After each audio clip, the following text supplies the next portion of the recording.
avoir 20 ans en Israël, un programme, en tout cas une phrase qui interpelle forcément. C'est un programme de l'UEJF dont nous allons parler. Si vous ne le connaissez pas, restez avec nous. Vraiment, vous allez adorer. De la générosité, des talents et du cœur. C'est la sauce du jour sur studioqualita.com. Alors évidemment, avoir 20 ans en Israël, il vaut mieux avoir 20 ans pour en parler. Je vous présente Ruben Adout, bonjour. Bonjour. Donc vous êtes étudiant, vous terminez en fait vos études en ingénierie à l'université de Tel Aviv, c'est ça. Exactement. Exact. Et Ben Rosenblum, bonjour. Bonjour. Donc vous êtes fraîchement diplômé de l'ITC. Pas mal, en Sciences Po. Exactement. Voilà. Et vous avez, si ce n'est 20 ans, pas loin. Pas loin.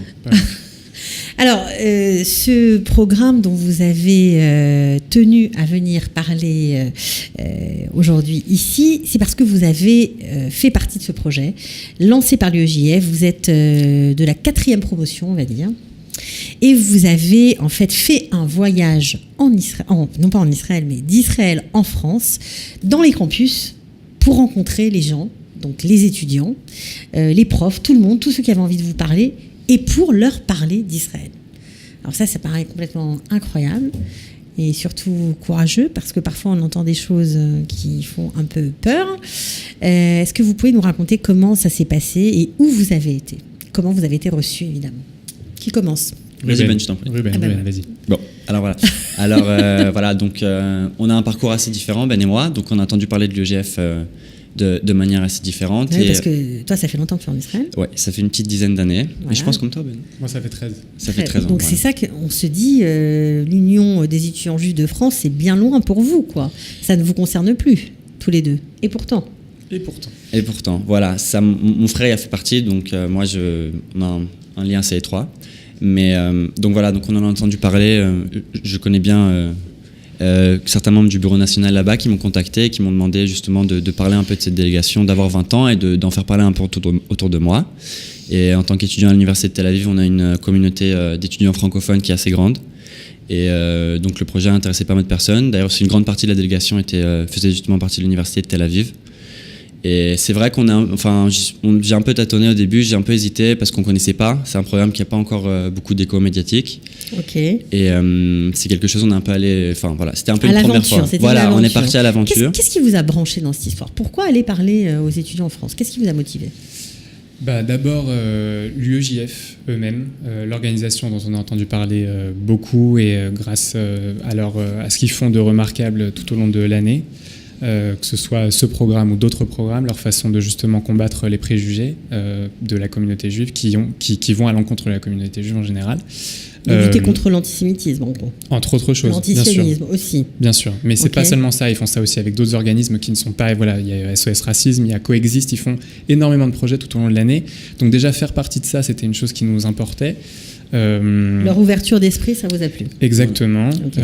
Mais à part ça, voilà, c'est ça, c'est quand on est en Israël depuis un certain temps, justement, on nous donne la possibilité d'aller regoûter un petit peu à ce qu'est devenu la France qu'on a quittée. Et qu'on ne connaît plus.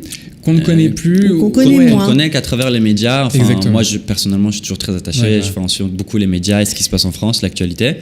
Donc voilà, c'est de découvrir ou de redécouvrir un peu ce qui serait passé si on avait justement pas fait l'ALIA. Vous étiez resté en France. Qu'est-ce que c'est d'être tous les deux, juif. vous n'avez pas connu la fac en France. Exactement. Donc vous êtes partis avant, tous les deux. Exactement. D'accord. Donc, alors, on va revenir, on va raconter un peu vos aventures dans les différents campus, les gens, les discussions que vous avez pu avoir. J'imagine que ça vous a vraiment secoué. Voilà. Mais pour revenir au programme lui-même, donc c'était 7 étudiants, une délégation de 7 personnes, franco-israéliens, donc pas forcément de France, il y avait des gens du Maroc. Et une fille, justement, Teresa, à l'université de Tel Aviv, qui est marocaine, et qui est venue donc à l'âge de 18 ans de Casa étudier ici à l'université de Tel Aviv. Okay. On avait aussi un autre membre, Johan, qui est israélien, donc de parents israéliens. Mais qui parlait français. Et francophone, voilà, parce qu'il est d'origine marocaine. Okay. Donc francophone. Alors, comment vous avez été choisi pour faire partie de ce projet ?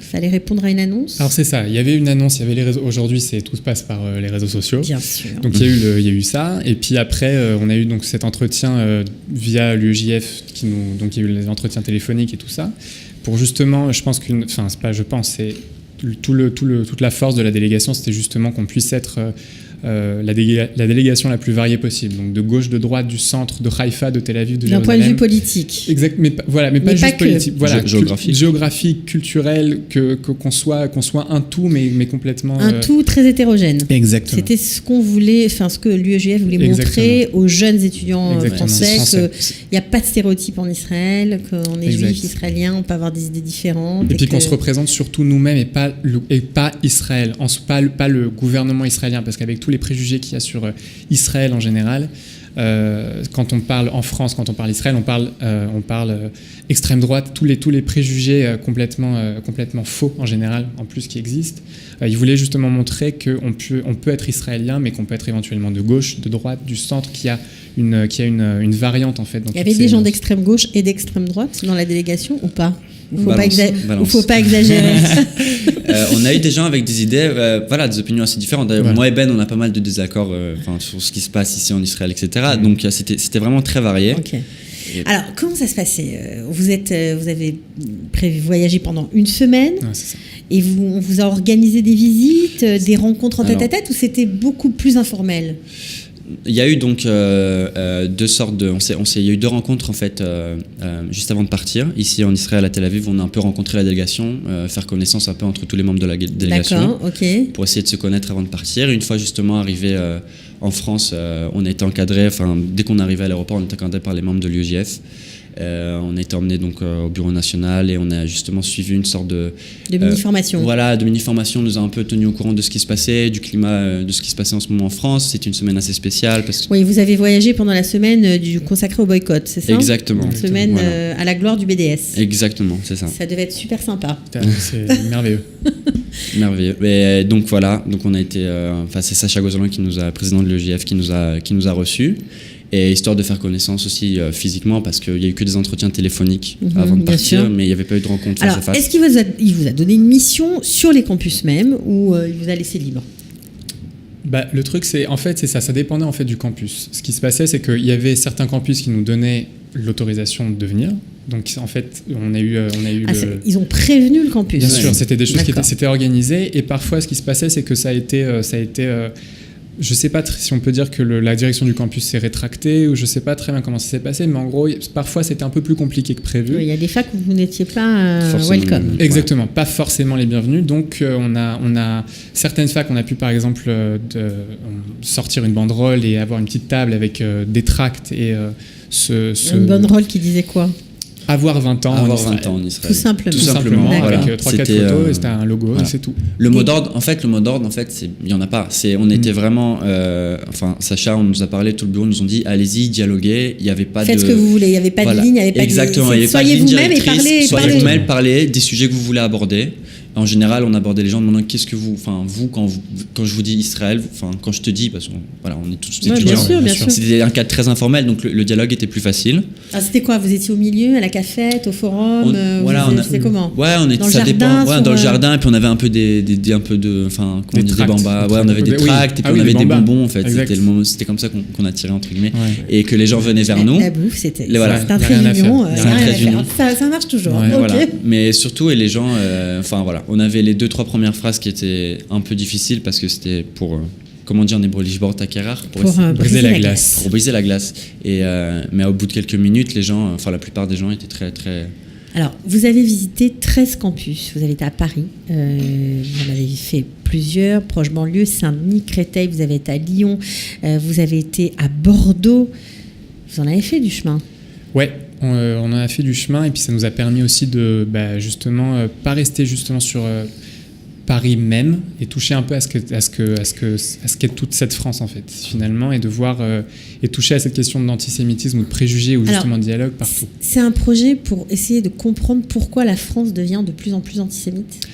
C'est pas tant ça, je pense que c'est plus, je sais pas si Ruben t'es d'accord avec moi, mais je pense que c'est plus en mode ok, on sait que la situation est compliquée, la France par la force des choses, devient antisémite. On a pu le voir récemment avec des sondages. Récemment, de ce sondage, je crois que c'était 74% de personnes juives ou d'étudiants juifs ont vécu une sondage attaque commandé par le JF. Exactement, c'est le sondage qu'on a vécu une agression antisémite. En tout cas antisémite. Donc l'idée, c'était pas tant de faire un constat, mais plutôt de combattre ce constat en fait, et d'essayer de au moins arrêter la machine. Qu'est-ce qui se passe, pourquoi c'est comme Exactement. ça. D'accord. Exactement.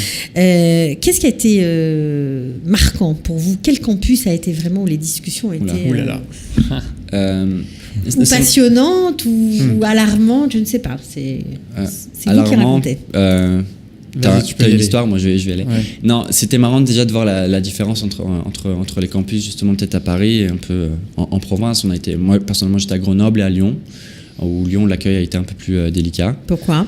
On a rencontré une ou deux personnes qui sont juste passées devant le stand et qui ont commencé à élever la voix en disant qu'on n'avait rien à faire là. Et au bout d'une heure ou deux, des étudiants qui étaient là. Et au bout d'une heure ou deux, ils sont revenus avec des copains à eux. Ils ont commencé un peu à nous invectiver. Ça veut dire c'est-à-dire, ils nous ont dit... ils avaient un peu les slogans un peu classiques. Ils nous ont dit que... ils nous ont fait comprendre qu'on n'avait rien à faire là. Dis-le. Non, mais il n'y a pas de problème. Et ils nous ont dit, Palestine vivra, etc. Ils avaient une vision complètement... politique. C'était des étudiants pro-palestiniens, voilà, c'est ça, pro-palestiniens, avec des drapeaux palestiniens dans la fac. Un drapeau entre autres pro-palestinien qui nous ont... D'accord. Et voilà, ils pensaient qu'on était ici. Ils vous ont menacé? Il y a eu en fait, voilà, pour tout vous dire, on était en présence d'un rescapé de la Shoah, Benjamin Weinstein, qui était avec nous justement pour parler. On l'avait invité pour parler un peu de son histoire, etc. Aux gens. Voilà, pour parler aux gens. Okay. Et vraiment, il n'y avait pas de drapeau d'Israël. Il y avait juste... Il y avait juste avoir 20 ans en Israël. Voilà. Et ceux qui veulent, ils peuvent venir en voir. Et ceux qui ne veulent pas, ils peuvent continuer à aller en cours. Il n'y avait pas de problème.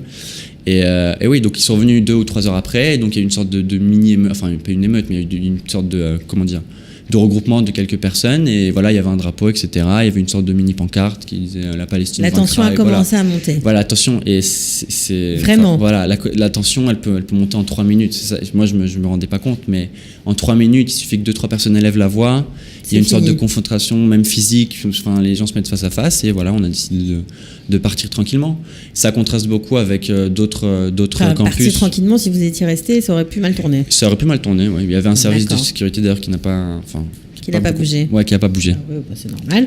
Alors, bon, je parle de ça, c'est tombé comme ça, mais c'était pas l'ensemble de vos rencontres. Non, voilà, il faut le dire. Hein, non, mais je le dis, mais c'est pour ça, c'était pas du tout l'ensemble de vos rencontres. Vous avez eu des discussions avec des juifs, des non-juifs, il y avait de tout, et vous avez des débats parfois très intéressants. Ah ouais. Alors, par exemple, moi, c'était à Sciences Po Paris, et à Sciences Po Paris, la première personne que j'aborde, quelqu'un de très gentil, je lui propose le tract et je lui dis voilà, je suis israélien. Israël, qu'est-ce que ça te... Et là, il m'arrête tout de suite et il me fait moi, de toute façon, tu peux essayer tout ce que tu veux, je suis pro-BDS. Donc, l'idée, c'était comment aborder un truc pareil. C'était, qu'est-ce que je lui dis? Je lui dis passe une bonne journée, ou je lui dis explique-moi pourquoi. Et donc voilà, c'était ça en fait. C'était un petit peu difficile, mais c'était passionnant parce que la personne était antisioniste à mort, mais hyper ouverte à la discussion. Donc, et il y en a eu des comme ça, il y en a eu pas mal. Donc, en fait, vous étiez obligé, vous aussi, d'argumenter, d'expliquer, d'exposer des réalités que vous vivez ici, mais qu'eux ne connaissent pas. Exactement. Voilà. Est-ce que vous avez réussi à faire changer d'idée certains? Ouais, c'est vraiment cas par cas. C'est pas le but, mais bon. Non, le but, c'est pas non plus de convaincre, parce qu'en 1 ou 2 heures, on peut pas convaincre une personne de changer totalement d'idées concernant Israël, surtout que c'est tellement vaste comme sujet, il y a tellement d'aspects différents à aborder que voilà. Mais toi d'ailleurs, moi, on essaie de garder contact, c'est rien, mais sur Facebook, etc. Ouais. Et puis on a rencontré une délégation de Coexiste aussi qui travaille avec l'EJF, qui eux doivent venir en Israël dans quelques mois et qu'on a prévu de revoir. Donc on essaie d'avoir un suivi, mine de rien. Et rien que d'échanger, le but en fait, c'est vraiment à la fin, quand on part justement d'un campus, c'est que les gens qui nous ont croisés pourront dire dans 3, 4, 6 mois ou dans 10 ans, j'ai vu des étudiants israéliens, et c'est peut-être pas ce que voilà, c'est pas des monstres. Voilà, on est étudiants comme eux, on a les mêmes problèmes, que ce soit des problèmes de logement, enfin tous les problèmes que les étudiants ont, quoi. Vous avez été aussi à Saint-Denis, donc dans le 9-3, comme on dit, 93, une fac où il n'y a plus de juifs, je crois. Comment vous avez été accueillis là-bas ?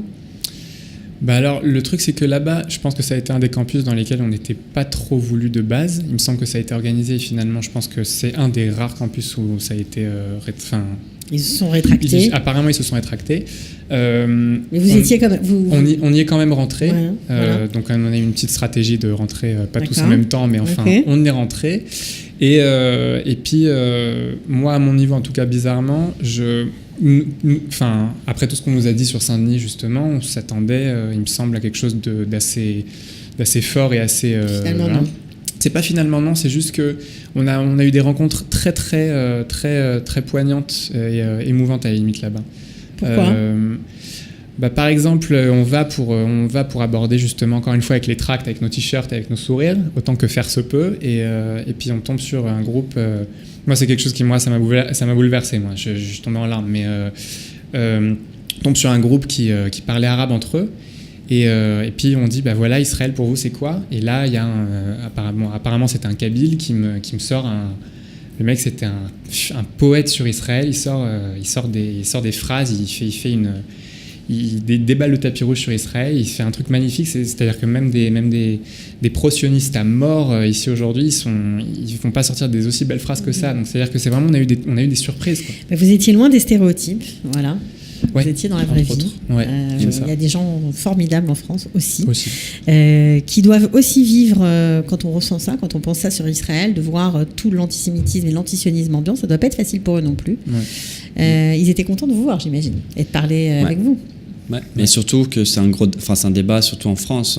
La limite, qu'est-ce que la différence entre l'antisionisme et l'antisémitisme? Est-ce que les gens aujourd'hui ne prennent pas l'antisionisme pour de l'antisémitisme ou utilisent l'antisionisme comme prétexte justement pour l'antisémitisme? Donc c'est quelque chose vraiment que l'UJF, nous on a vécu ça pendant une semaine, eux ils vivent ça au quotidien tous les jours, et c'est un combat très difficile qui mène avec beaucoup de courage. Vous avez parlé de ce sujet, pour vous être antisioniste c'est être antisémite. Bien sûr. Vous avez eu quoi comme réponse? Le truc c'est que en fait, avant d'aborder ce sujet-là, moi personnellement, et je pense que c'est d'autres personnes dans la délégation, tu vas pouvoir me confirmer ça, on abordait le sujet et on disait voilà, est-ce que vous avez déjà rencontré des Israéliens? Et puis pour certaines personnes, pour eux les Israéliens c'est des Juifs. Ils disent ah ouais mais il y en a plein dans ma classe. Pour eux, juif égale israélien. L'amalgame est fait tout de suite. Il n'y a pas la différence, il n'y a pas la nuance au milieu. Donc, d'abord commencer par expliquer que juif n'est pas égal à israélien, et ensuite aborder la question de savoir si antisionisme n'est pas antisémitisme. Enfin, c'est très compliqué. Mais comme en même temps, la confusion, voilà, elle est là, quoi. Et puis, oui, bien sûr. C'est problématique. C'est problématique. Et quand moi, par exemple, je leur annonce qu'à l'université de Tel Aviv, on a 20-25% des étudiants qui sont arabes israéliens et qui ne sont donc pas juifs, les gens, ils le savent pas, ils ont même du mal à me croire. Alors que, voilà, c'est la vérité.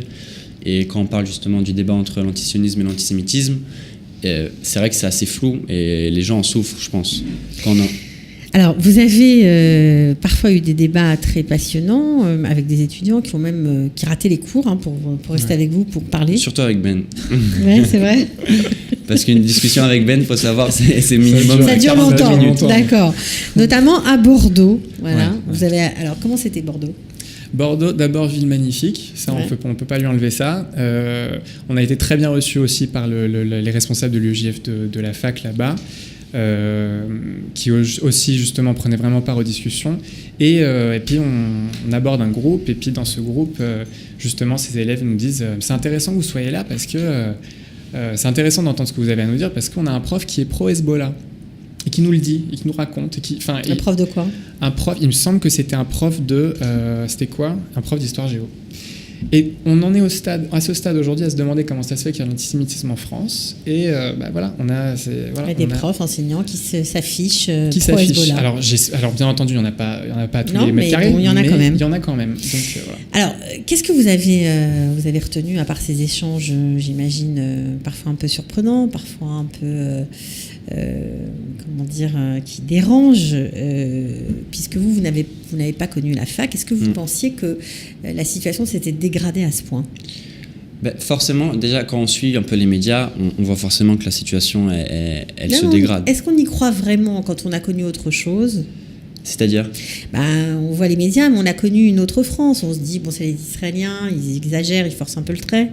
C'est vrai, en plus, quand on vient à un âge de 14-15 ans, on a tendance à idéaliser après quelques années d'avoir quitté la France, exactement, on idéalise son pays d'origine. Mais okay. on voit la réalité sur le terrain, entre guillemets. pas vraiment sur le terrain, mais de voir un peu ce qui se passe et tout ça, c'est vrai que ça fait quelque chose. Et c'est une aventure humaine. Comment dire ?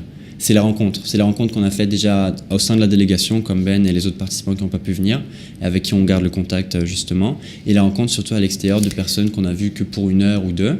Ouais, alors ça vous a donné envie de tendre la main à la diaspora, c'est ça ? Ça vous a donné envie ou plutôt d'aller parler à des non-juifs ?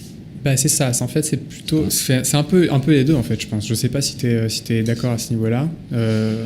Tendre la main à la diaspora, oui, c'est parler à des non-juifs, on le voyait pas forcément comme ça, c'est juste, c'est plutôt essayer déjà de comprendre un peu la situation, le climat de la diaspora, de ce qu'ils vivent vraiment, et de voir surtout si la situation, et surtout de constater que le lien entre la situation sécuritaire en Israël et la situation des étudiants juifs, c'est lié. Ouais. Parce que demain, on a des situations qui dégénèrent, que ce soit vers Gaza, etc., et les gens le ressentent. Quand on parle à des sections locales de l'UJF dans différents campus, ils vous disent que dans certains cas, il y a des moments de tension où ici en Israël... Ça veut dire que vous êtes évertué à expliquer la différence entre juifs et israéliens, mais quelque part, notre destin est lié. Voilà, oui, bien sûr. Exactement. Ouais. Bien sûr. Mais ça a été toute la difficulté finalement de se représenter en tant que juif et israélien et d'essayer de faire l'amalgame sur place, d'essayer de combattre l'amalgame sur place. C'était plus dur. Ils n'arrivaient pas à comprendre. Bien sûr. Et puis beaucoup disaient que c'est complètement absurde que les Français juifs doivent faire appel à des juifs israéliens pour venir les aider à combattre ces amalgames. Mais on leur a dit oui, on en est à ce stade aujourd'hui. Et ça nous est arrivé aussi quand on était à Créteil, c'était le dernier campus qu'on a visité. Ouais. Quand on était à Créteil, on s'est retrouvé on a eu la chance de tomber sur un prof au contrario complet de l'autre prof à Bordeaux. Ce prof qui était très ouvert justement à la discussion et au débat, qui nous a permis de nous exprimer devant une classe pendant 2 heures, qui a été incroyable. Dans la classe, il y avait des voilés, des non-voilés, il y avait de tout et de rien. Il y avait vraiment de tout. Et les questions étaient, c'était des scuds au niveau de... si demain vous étiez Premier ministre, comment vous feriez la paix, par exemple bon. Ça, c'est des questions qui sont difficiles à aborder. Bien et sûr. Des fois, les gens ne comprennent pas comment t'expliques qu'il n'y a pas la paix, qui bloque. Exactement. Et ça, c'est des questions, on n'a pas la réponse à ça. Et justement, on essaie un peu de parler de notre vie, on s'appuie sur vraiment nos histoires à nous, et pour permettre de donner une réponse assez concrète. Bien sûr, mais après l'idée, c'était aussi qu'à notre niveau, vu qu'on est citoyens israéliens nous-mêmes, ils s'attendent, en tant que citoyens engagés, comme on l'a prouvé pendant cette semaine-là, qu'on ait justement une certaine idée de ça, de ce qu'on, à notre niveau, comme on voit Israël dans le futur. Et c'est ça qui était intéressant. Et justement, c'était grâce à pendant ces moments-là, on a pu aussi les mettre devant le fait accompli. C'est pas parce qu'on est pas juif qu'on peut pas justement se sentir attaché aussi à cette question de combattre les amalgames, qu'on soit juif ou pas juif d'ailleurs. Ça nous est arrivé aussi de parler de ça. Alors, vous avez tellement aimé ce projet que vous avez envie de poursuivre. Vous avez envie... Alors, vous ne savez pas encore vraiment comment. Non. Vous êtes en pleine réflexion. Exactement. Parce que vous venez de rentrer en même temps, donc on comprend. Vous avez peut-être envie ou besoin de vous adjoindre d'autres compétences, d'autres gens qui auraient envie de défendre Israël hors de nos frontières, de parler d'Israël, de l'Israël qu'on vit au quotidien ici, et qui ne passe pas forcément à l'étranger. Exactement. Et les médias, essayer de surtout donner un autre son de cloche par rapport à ce que les médias disent et parler vraiment de nos histoires personnelles. Voilà. Et surtout aussi, organiser en tant qu'étudiant franco-israélien en Israël, essayer d'organiser une sorte d'organisation qui pourrait permettre d'organiser des événements sociaux, parce que quand on est étudiant à l'université de Tel Aviv, on a une grosse communauté francophone et il n'y a pas forcément d'organisation, de suivi ou de quelque chose qui pourrait nous permettre de nous rencontrer tous et d'essayer de faire... Vous rencontrez tous, et puis je crois même que vous avez envie, bon, je ne sais pas si je me trompe ou pas, mais quand des délégations d'hommes d'affaires, politiques viennent, ou même des étudiants, des grandes écoles, etc., pouvoir vous aussi leur parler. Exactement. Voilà. Ça existe déjà à mon avis, mais peut-être pas sous cette forme. Exactement. Voilà. En tant qu'infrastructure, ça n'existe pas encore, et je pense que c'est quelque chose qu'on pourrait faire. Bon, alors qu'est-ce qu'on fait si d'autres gens ont envie de faire comme vous, de vous aider, de vous rejoindre, de vous connaître? On donne votre Facebook, votre Instagram. Qu'est-ce qu'on fait? Facebook, Instagram. Benjamin est très très présent sur sur Facebook. Alors, Benjamin sur Facebook, c'est Ben Rosenblum. Exact. Voilà. Et puis sur Insta, ruben.adout. Voilà, Avec c'est un ça. H. A-D-H-O-U-T-E. Voilà. Et vous répondrez. Voilà. Avec grand plaisir. Bon, bah, en tout cas, nous, c'était sympa de parler de ce projet dont on n'a Merci. pas trop entendu parler, je l'avoue. C'est fait. Voilà, c'est fait. Et puis, il y aura sûrement une autre session, puisque c'est le but de l'UEJF de continuer Exact. dans cette voie. Merci d'être venu. Merci à vous. Et Beth Slarka pour la suite. Merci Merci. à vous aussi. De la générosité, des talents et du cœur, c'est la sauce du jour sur studioqualita.com. Changer.